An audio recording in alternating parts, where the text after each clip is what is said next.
Maman Anto, matin na yo mardi, batu bazolela yango. Suka. Biso no suto bana ozela ke mardi na 23h tozo qualité ya wana. Suka. Alors, lité ya wana yo siko ovandi. Vous laissez peut-être mutu mo alobi ke soko legi to osala bo. Bon pate nzambe siko. Ba pate bazozela matin na bino. Voilà. Ba pasteur, ba pate bazozela matin na bino. Amen.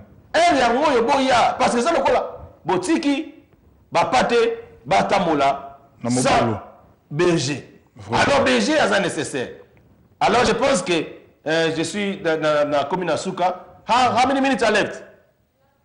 Ok, natika na 30 secondes. Ndé na obi ke na pesi bino mote bolanda ba image bande ko nosu bazana besoin ya ko pesa ba émission na bango boya to za moins cher. Ba passer boya to pambola libota na Nzambe. Nzambe apambola bino. Maman Olive, le chef de l'État, maman ambassadrice, mutunangaye ngame siko zali Nzamba pambola yo.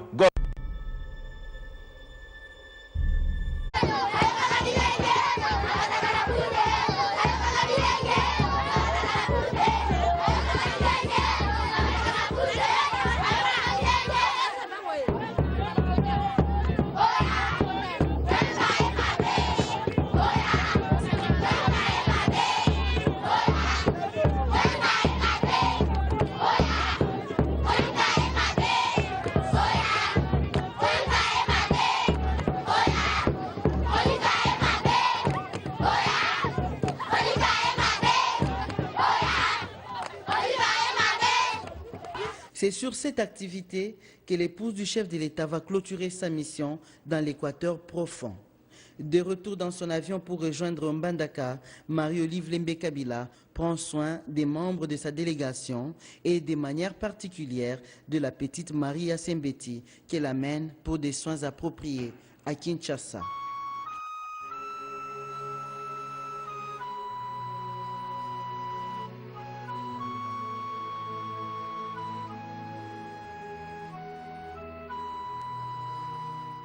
L'itinérance de la première dame dans la province de l'Équateur est une première qui retient l'attention de tous.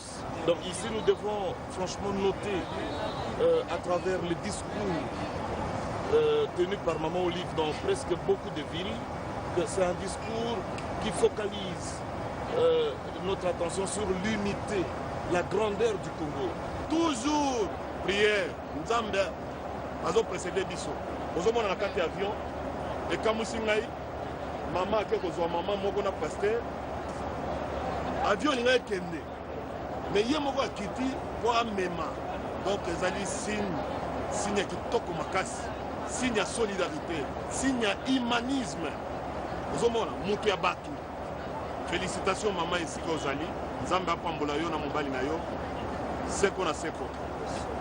Nagemena mwana moko azalaki na kati hôpital siko mbongo ya kofuta po opération mona ba opérer na kisatu ezate mais maman komi azuye ayene na kata tozoya nene to ofa ya chambre et puis kamba okama maman ye moko atelemi bande ko bana kini akamata kangie ceinture de sécurité avant d'ici mona na le moko moso bana ko sala lokale la zo kamwa aya calme yeti na ndenge tozoya likamuse kamusinga bomona bolamu ya mama avant vient décoller ye moka talibana na ye atali nana zate o azabo ete o azange nani bovanda etoke malamu bon ngai lokola mosala ina Nzambe na zako pesa merci epa na Nzambe kwa oya sali et pesa merci epa na maman président Olive Kabila na motinda ndimi kozwa mwana na ngai en charge pour que akende kozwa soin Nzambe apambola ye mingi ngai personnellement na kozanga eloko kopesa epa na ye kasi Nzambe apambola bango mingi et abakisela bango mikolo kati mokili. Le retour en Mbandaka s'est fait sous une forte averse qui cause la crevaison du pneu de l'avion à l'atterrissage. Oui, il pleut fort en Mbandaka, mais bon, on a pu contrôler tout, ça s'est très bien passé sans problème. L'ambiance dans l'appareil est plutôt festive.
Il n'y a jamais eu de fosses communes au cimetière Fula Fula à Maluku.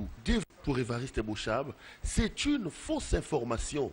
Les personnes enterrées à Maluku sont plutôt des indigents. Le vice-premier ministre produit, séance tenante, toutes les preuves pour soutenir son argumentaire. La vérité est celle-ci. Le 19 mars 2015, la morgue centrale, comme d'habitude, a écrit à l'hôtel de ville, puisqu'il y avait un nombre important d'indigents et que d'autres corps qui arrivaient, on ne savait où les mettre, il fallait à tout prix organiser l'enterrement. Le vœu exprimé par la morgue centrale, l'inhumation s'est faite soit très tôt, soit alors tard dans le soir, au moment où on n'enterre plus d'autres personnes. Les choses sont désormais claires. Aucun Congolais n'a été enterré dans une fosse commune au cimetière Fula Fula à Maluku. Le patron de la territoriale a saisi d'ailleurs cette occasion pour adresser une correspondance à tous les gouverneurs des provinces afin de modifier la procédure sur les enterrements des indigents et des corps non identifiés afin d'éviter toute suspicion dans l'avenir. Kasamakambo.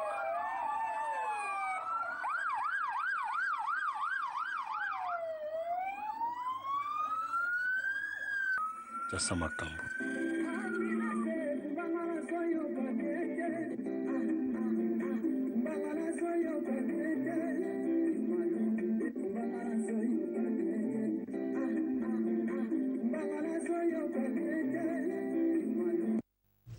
La population de la province du Katanga dispose désormais d'un nouvel hôpital moderne. Il se nomme hôpital du cinquantenaire de Caravia. Animé d'un esprit de bonne gouvernance, le gouverneur de la province du Katanga, Moïse Katumbi Chapwe, avait posé la première pierre de cet ouvrage dans la cité de Caravia. Moïse Katumbi a suivi l'évolution de chaque étape de ses travaux de construction. Rien ne lui échappait. Après plus de 2 ans, c'est un hôpital moderne qui a jailli du sol. À l'issue de ces travaux, Moïse Katumbi inaugure ces grands établissements hospitaliers en présence du président de l'Assemblée provinciale du Katanga, Gabriel Kyungwa Kumwanza, et d'un grand public.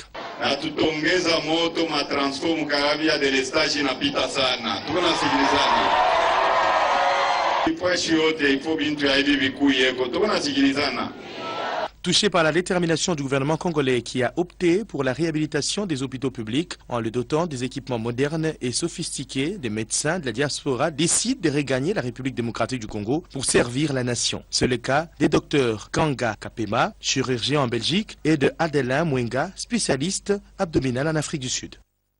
Parce que je retrouve les mêmes conditions de travail, de formation, les équipements que j'aurais souhaité avoir là-bas.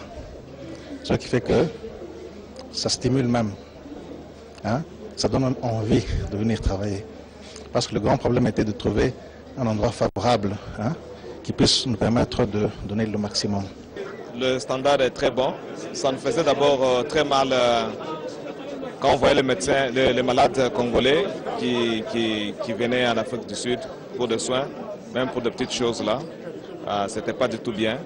Mais avec les standards que nous avons ici, ça nous inspire confiance et nous pensons qu'avec une bonne collaboration avec nos confrères qui sont sur place, nous allons changer un peu la façon dont les malades sont soignés.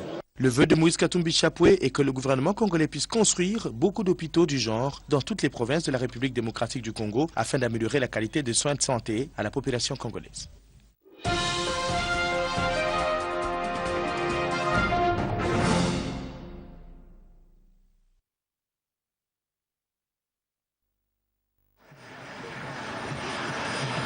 Avec la remise de 650 mètres, l'aéroport international de Goma est désormais prêt à accueillir toutes sortes d'avions, a affirmé le ministre congolais du Transport. Depuis 2002 à ce jour, selon nos registres à nous, on a connu ici 8 accidents, dont 5 à cause de l'état de la piste.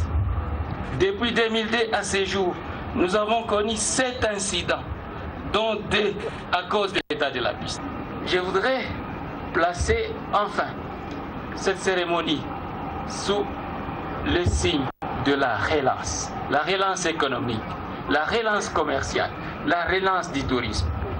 Et à partir du moment où cette piste va être exploitée sur les 2650 mètres, eh bien, nous aurons déjà, et c'est déjà programmé, nous aurons Ethiopian ici, il va atterrir ici à Goma. Nous aurons Kenya Airways ici à Goma. Pour le gouverneur Julien Paluku, avec la piste réhabilitée, Goma va redevenir la plaque tournante de l'économie internationale à travers le vol en direction des 4 coins de la planète. La réhabilitation de la piste de l'aéroport de Goma est un véritable progrès vers le développement, a martelé M. Kobler. On avait les actions très braves des FRDC soutenues par la MONUSCO contre les M23 qui ont menacé la ville de Goma. Où nous sommes aujourd'hui avec cet aéroport soutenu avec l'aide du gouvernement allemand. Quel progrès, quelle voie envers la stabilité, envers la paix, envers la prospérité de la région. Notons que la remise officielle de cette piste est intervenue en présence du ministre allemand des Affaires étrangères.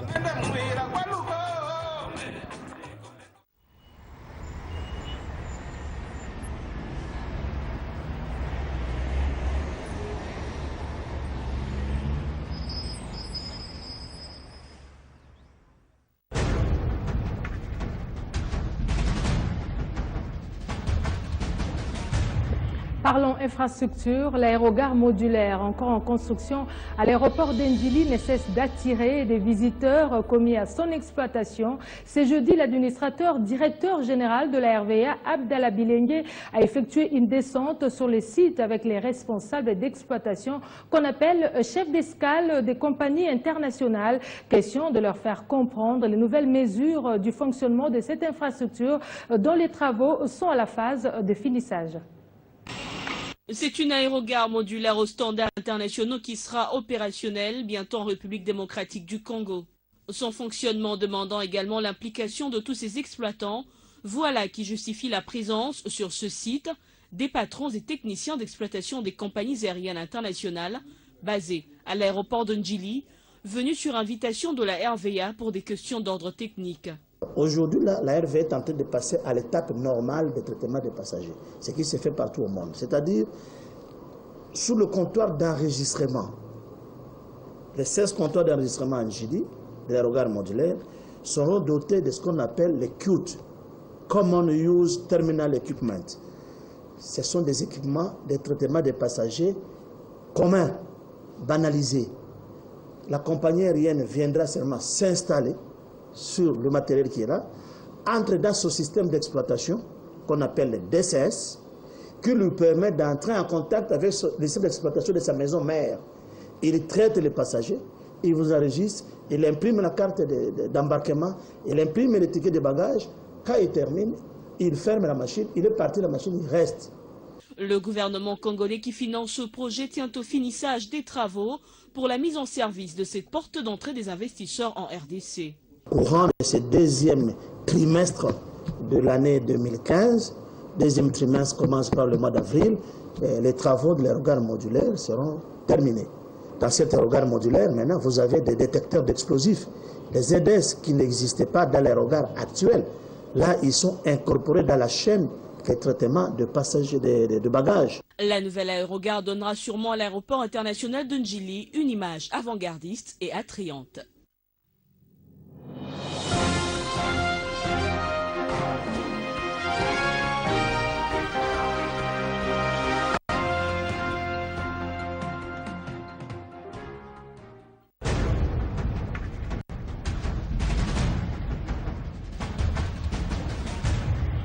Le réseau général de ces bus à Kinshasa, un panneau affiché, s'impose désormais dans différents lieux d'embarquement pour fournir des explications utiles. Comment cette initiative est-elle perçue par des Kinois? Désormais, on sait quand est-ce qu'il faut avoir un bus. C'est quand même innovant. Pourquoi innovant? Au jour d'aujourd'hui, on est capable de chronométrer nos emplois du temps pour le déplacement. C'est pour ça que je puisse être à l'UPEN. Je sais que de telle heure à telle heure, si je suis à l'UPEN, pour quitter l'UPEN, pour venir au centre, vers le centre-ville, il faut que je puisse être à l'arrêt à telle heure. Parce que j'aurai l'opportunité de trouver un bus. Ils ont bien fait. Je vis les panneaux qu'ils ont affichés. C'est pour faciliter aux clients de comprendre les horaires des bus. Je suis très content de passer ailleurs, on voit aussi comme ça. Même si on est étranger, directement on voit les indicateurs, on voit directement, ah non, la ligne à laquelle je vais suivre, c'est celle-là. C'est comme ça. Plus de soucis à se faire pour des clients. Les panneaux placés ça et là suffisent pour vous renseigner sur vos itinéraires. Kongo nde mboka mboka ngo mokengeli koi mboka ngo mokengeli léopard.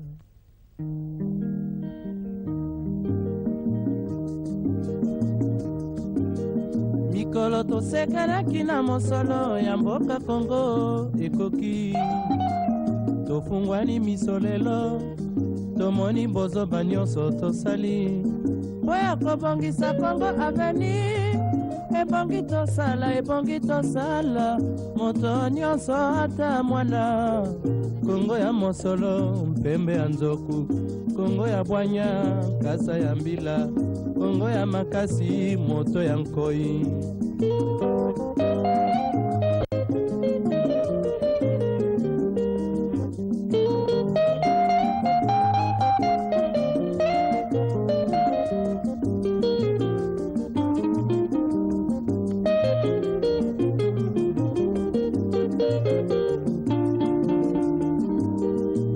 mokolo tosekanaki na mosolo ya mboka Kongo ekoki tofungwani miso lelo tomoni bozoba nyonso tosali mpo ya kobongisa Kongo avenir ebongi tosala tebongi tosala moto nyonso ata mwana Kongo ya mosolo mpembe ya nzoku Kongo ya bwanya nkasa ya mbila Kongo ya makasi moto ya nkoi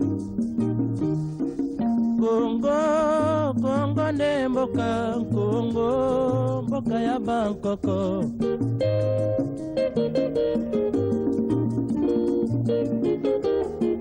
Kongo mboka mwana pamba lobi mboko lula yango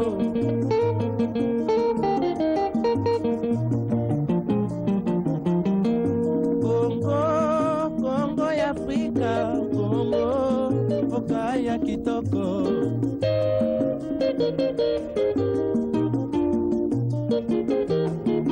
Kongo ya batu mayele Kongo bakobikisa yo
As Martin Luther King had a dream for USA, I have also a dream for DR Congo.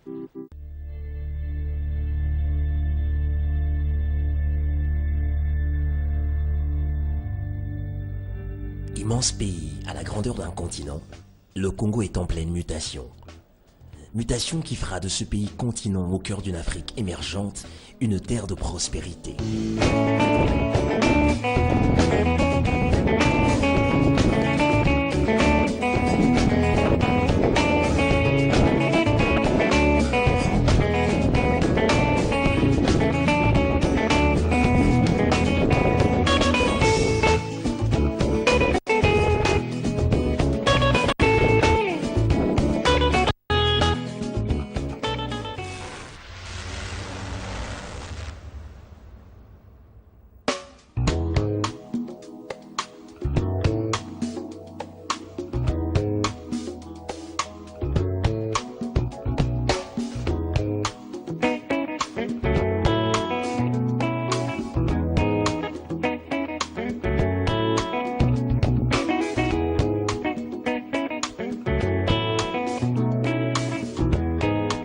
Chantier depuis 5 ans.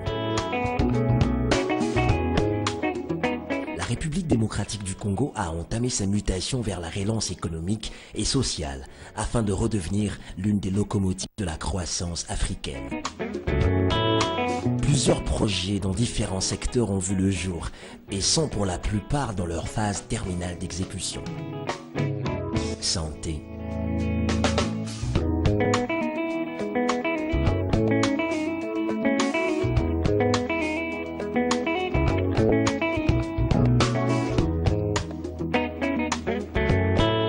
éducation,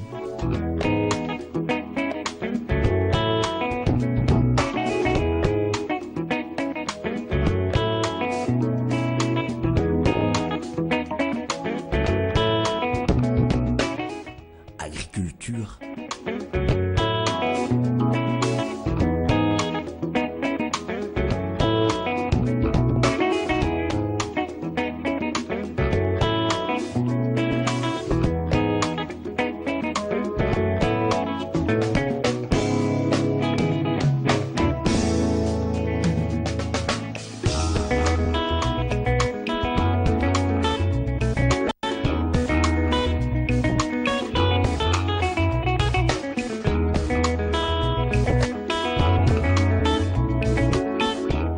infrastructure de base.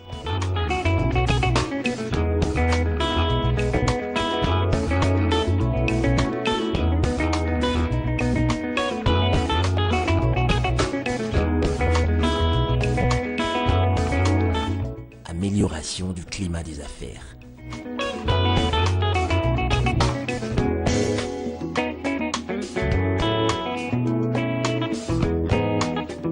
Dans ce film, il nous sera difficile de dévoiler toute la trame visuelle des réalisations encourageantes d'une politique de modernisation et de relance économique, mais du moins, quelques signes avant-coureurs sont perceptibles dans tous les secteurs et dans presque toutes les provinces.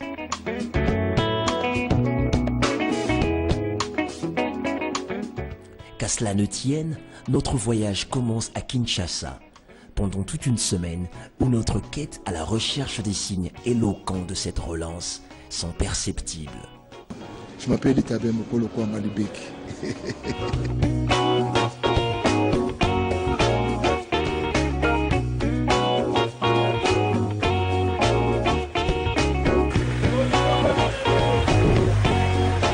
Et puis ça, il dit bon, toujours bon.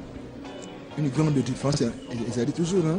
Bon, du côté de nous, nazo bangusa côté musupe ezaka ndako ko tonga na koloma côté so tu batata na bino bana bino nani bana bino fona ko ndaka tonga kango na koloma côté donc mon c'est avec le temps tout va aller vite OK on voit ce qu'on voit et puis on va dire c'est autre colo. Je suis consultant international. C'est avec beaucoup de plaisir que je suis arrivé dans mon pays de naissance. On espère tous mettre la main à la pâte pour que notre pays aille de l'avant.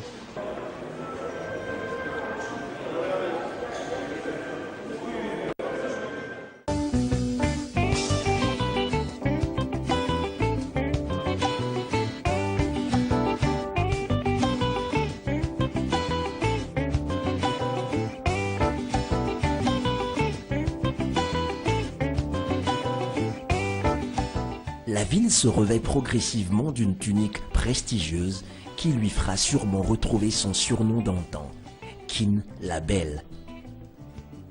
Les projets d'infrastructures qui se succèdent à vive allure permettent de croire à une renaissance congolaise.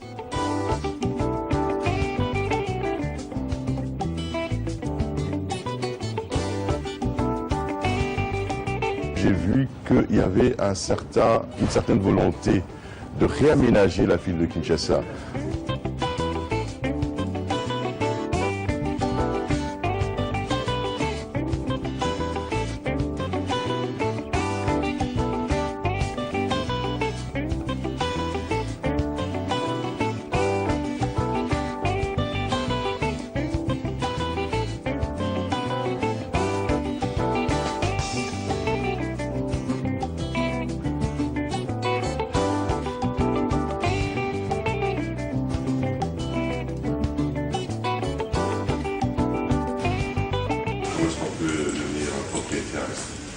c'est simple.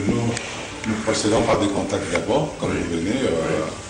Si le produit vous intéresse, nous passons directement à un protocole d'accord selon les modalités qu'on a fixées.